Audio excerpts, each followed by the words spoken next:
자, 이번 시간에는 역사교과서를 가지고 생각해 보겠습니다. 몇 번에 걸쳐서 쭉 한번 생각해 보려고 합니다. 지난번에 우리가 올해는 국사교과서를 반드시 바꿔야 된다라는 주제로 여러 말씀을 드렸죠. 그래서 저도 여러 이야기를 들었습니다. 방송 나가고 난 다음에 지금 우리가 배우고 있는 국사교과서가 이렇게 엉망인지 몰랐다라고 하는 이야기들이 줄을 이루고 있었죠. 지금 우리가 배우고 있는 한국, 남한의 역사교과서와 이제 북한의 역사교과서는 무엇이 같고 무엇이 다른가 하는 걸 한번 살펴보려고 합니다. 먼저 이렇게 보시는 것처럼 역사 이 용어 자체가 다르죠. 북한의 중학교 1학년에서 배우는 조선 역사죠. 우리는 중학교 역사 1 이렇게 되어 있죠. 그러면 용어 자체가 다른 겁니다. 북한은 역사라 그러고 남한은 역사라 그러죠. 그럼 뭐가 맞을까 한번 생각해 보자는 거죠. 공부라는 것, 학문이라는 것은 이 근원을 파고 들어가야 됩니다. 뭔가 이상하잖아요. 북한은 왜 역사라고 쓰고 우리는 역사라고 쓰나, 그 근원을 찾아보고 무엇이 옳고 그른지를 한번 우리가 스스로 이제 생각해 봐야 됩니다. 그러면 왜 북한에서는 역사라고 쓰고 남한에서는 역사라고 쓰는가? 그게 바로 이제 두음법칙이라는 것 때문인데요. 두음법칙이 뭐냐면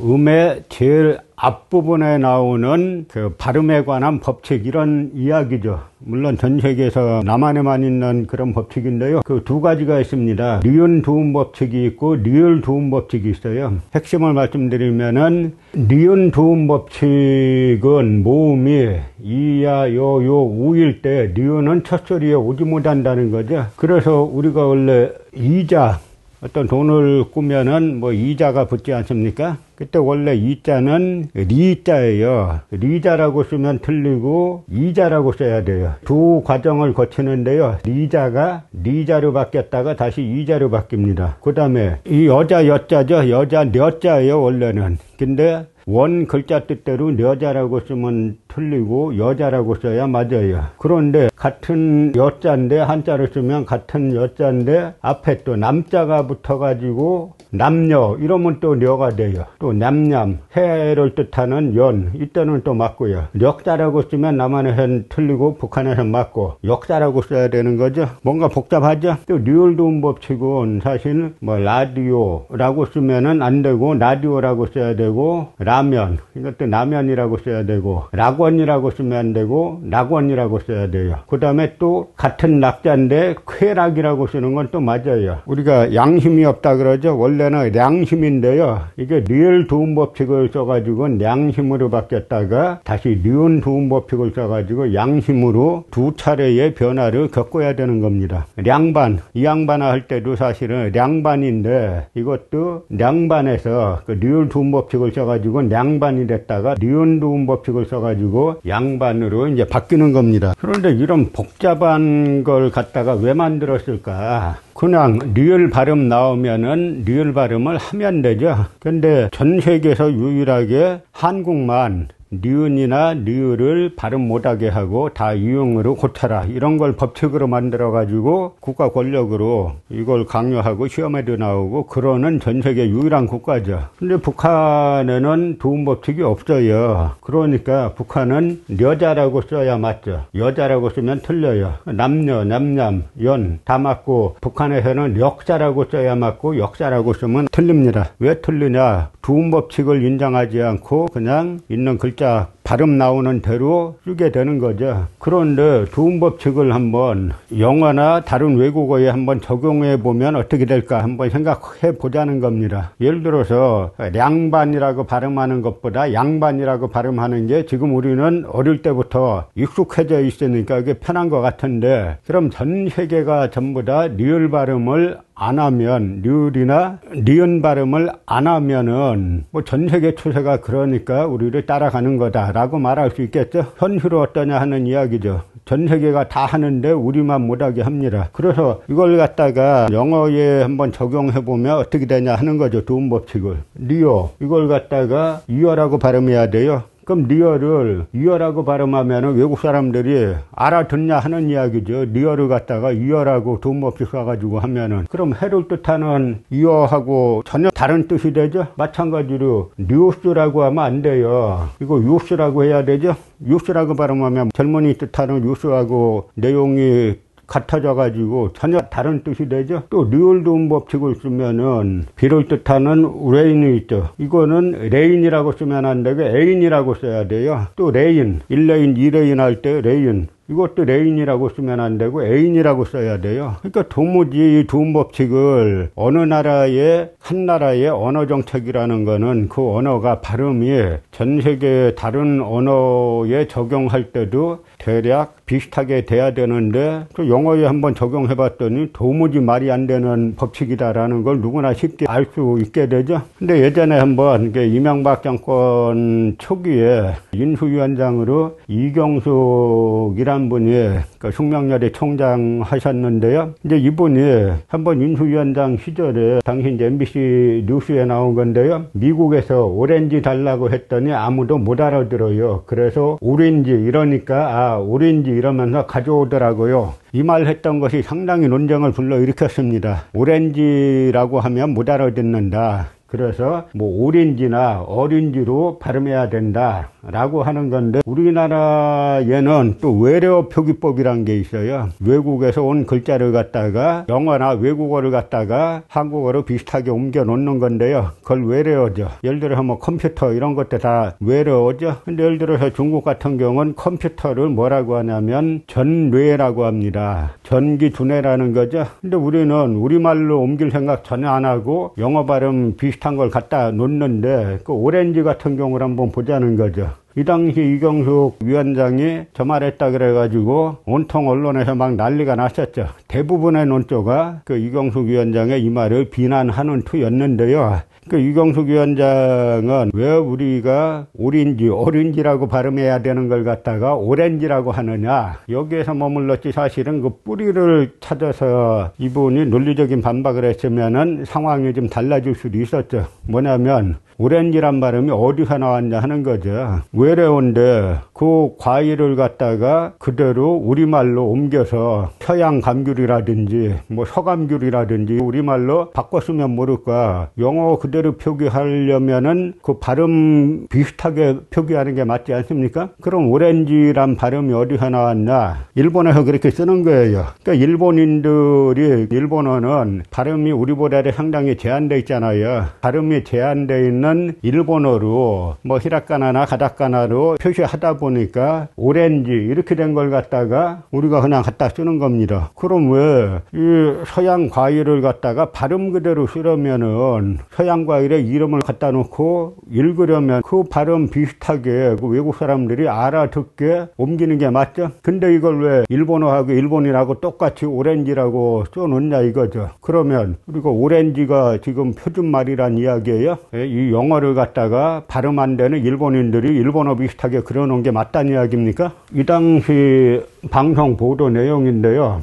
이경숙 위원장이 프레스 프렌들리하게 하겠다 했더니 모든 신문 방송에 프레스 프렌들리 이렇게 써놨거든요. 미국에서 오렌지 달라고 했더니 아무도 못 알아들어요. 그래서 오렌지 이러니까 오렌지 이러면서 가져오더라고요. 이렇게 말한 걸 기자가 프렌들리를 프렌들리로, 오렌지는 오렌지 또는 오렌지로 쓰자는 취지입니다. 이를 위해 국어 체계의 일부를 손질하겠다는 뜻도 밝혔습니다. 그러면서 이제 이경숙 위원장이 국립국어원의 외래어 표기법 그 내용부터 수정 보완이 돼야 하기 때문에 여기에 대한 준비도 우리가 같이 해야 되지 않을까. 그랬더니 기자가 하지만 패션, 티처, 땡큐, 새로 잠모음을 개발하지 않는 한 그 어떤 국어 표기도 영어 발음과 똑같을 순 없다고 전문가들은 지적합니다. 그럼 여기에서도 제가 항상 여러 차례 말씀드린 것처럼 우리나라 기자들은 문제가 있으면 문제의 근원을 파고 들어가야 되잖아요. 그냥 현상적으로 이경숙 위원장이 오렌지를 오렌지라 그랬네. 이거 빠다 냄새 나네. 싫어. 오렌지가 맞아. 이렇게 접근하는 겁니다. 그러면 지금 이 전문가 이야기들, 그 어떤 국어 표기도 영어 발음과 똑같을 순 없다고 전문가들은 지적합니다. 이렇게 나오면은 어떤 결과가 나옵니까? 이렇게 되면은 결국은 우리가 세계 자랑하는 한글은 완전 절름발이란 이야기잖아요. 그 이야기하고 뭐가 다릅니까? 그러면 세종대왕이 훈민정음을 만들 때 과연 이런 절름발이 투성인 이런 언어를 만들어 놓고 세종대왕이 그렇게 만족했냐 하는 이야기죠. 그럼 여기에서 저는 이광수 위원장의 국립국어원의 외래어표기법 그 내용부터 수정 보완이 돼야 하기 때문에 당연히 돼야죠. 왜 일본인들이 ORANG를 갖다가 오렌지라고 자기네 발음으로 쓴 걸 우리가 그대로 쓰냐 하는 이야기입니다. 이게 외래어 표기법이에요? 일본어 표기법이지. 우리가 지금 조선통독부가 지배하고 있습니까? 그럼 이런 문제가 나오면은 아 이게 뭐가 문제가 있구나 라고 하고 접근해서 이참에 그러면 우리 언어 체계를 한번 손봐야 되지 않을까 라고 접근해야 됩니다. 그러면 그 뿌리가 우리 언어가 언제부터 이렇게 됐는가 라는 데에 들어가게 돼 있죠. 그럼 답은 뭐가 나오겠어요? 벌써 오렌지라는 일본어 발음이 그대로 지금까지 통용되고 있으니까 한국 내에서만, 한국과 일본에서만. 그러니까 이게 뭔가 그 대일항전기, 일제시대와 관련이 있구나 라는 생각이 드시죠? 100%예요. 그 시대에 대일항전기에 일본인들이 우리 언어를 갖다가 일본어 비스무리하게 발음을 계약해 놓은 데서 그 뿌리가 오렌지란 말 하나로 표출된 거고요. 력자라고 써야 될 거를 갖다가 두음법칙이란 걸 적용해서 역사라고 말하는 바로 그 부분도 뿌리를 찾아보면 다 일본인들이 계약한 데서 나오는 거다라고 하는 겁니다. 그럼 먼저 문제 제기를 하나 해보죠. 훈민정음 서문에서는 뭐라고 말했냐면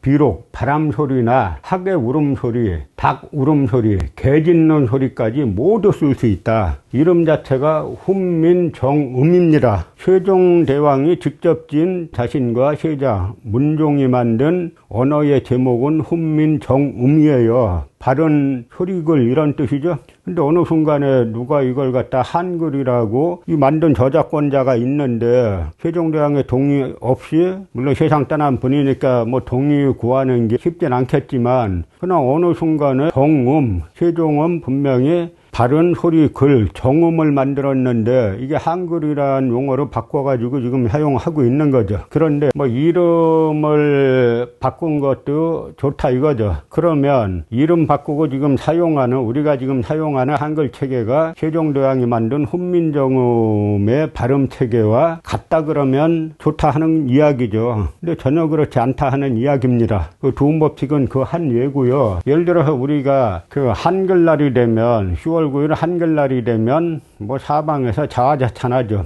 세계에서 가장 뛰어난 뭐 표문자다. 배우기도 쉽고 자화자찬합니다. 그런데 한번 보세요. 영어 알파벳 26자 중에 L과 R, 이 구분할 수 있죠? 둘 다 R이죠? P와 F. 구분 가능합니까? 다 P죠. B와 V 또 구분 가능해요? 이건 다 B죠. G와 Z도 마찬가지고 E와 Y도 다 마찬가지죠? 그러면 알파벳 26자 중에 무려 10자나 구분 못하는데 지금 현행 한글 맞춤법 통일안을 가지고 적으면 26자 중에 무려 10자를 구분 못하게 돼 있어요. 이런 걸 만들어 놓고 세종대왕이 이렇게 비록 바람소리나 하계 울음소리, 닭 울음소리, 개 짖는 소리까지 모두 쓸 수 있다. 이렇게 자부심을 가졌겠냐 하는 이야기죠. 왜? 발음의 앞부분에 력자면은 력자라고 읽어야지 그걸 왜 강제로 력이라고 읽지 말고 역이라고 읽어라. 이게 세종대왕이 훈민정음 만들 때 그렇게 해놨겠어요?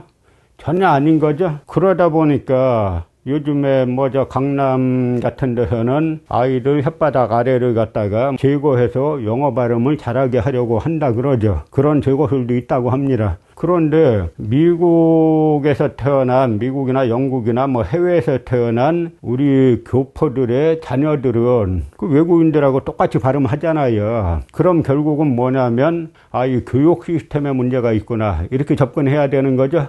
력자로 발음해야 되는 걸 왜 역자로 발음하느냐 하는 이야기입니다. 그것도 국가 권력으로 왜 그렇게 하느냐, 누가 처음에 이렇게 시작했느냐 라고 하는 문제 제기를 하는 거죠. 그래서 이 문제부터 한번 우리가 이 뿌리가 어딘지, 력자라고 발음해야 될 거를 역자라고 발음하는 그 뿌리가 어딘지부터 살펴보겠습니다. 다음 시간에 왜 우리가 이런 발음을 하게 됐는지에 관해서 그 역사적 뿌리를 한번 찾아보겠습니다.